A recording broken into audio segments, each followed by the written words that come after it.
හරි. පස්වෙනි සරසාමය බලන්න.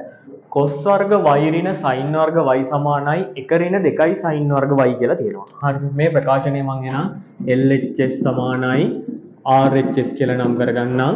මේකේ cos වර්ග sin වර්ග කියන දෙකම LHS වල තියෙන නිසා මම LHS තෝරගන්නවා ගාන හදන්න.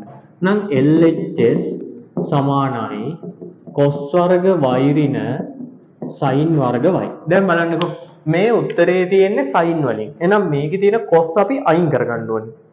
මෙතන වර්ගයක් තියෙන නිසා අපි මෙන්න මේක පාවිච්චි කරනවා. අපි දන්නවා sin වර්ග x ධන cos වර්ග x සමානයි 1යි. එහෙනම් cos වෙනුවට මේ cos තනි කරගත්තොත් අපිට ලියන්න පුළුවන් cos වර්ග x සමානයි 1 ඍණ sin වර්ග x කියලා. එහෙනම් මේක x වෙනුවට මේක හැබැයි තියෙන y. එහෙනම් y ආදේශ කළා මෙයා ලිව්වොත් එහෙම cos වර්ග y වෙනුවට මම ලියනවා 1 ඍණ sin වර්ග y ඍණ sin වර්ග y. දැන් මේ sin වර්ග දෙක එකතු වුණාම 1 ඍණ 2යි sin වර්ග y කියලා එනවා. මෙයා සමානයි RHS වලට.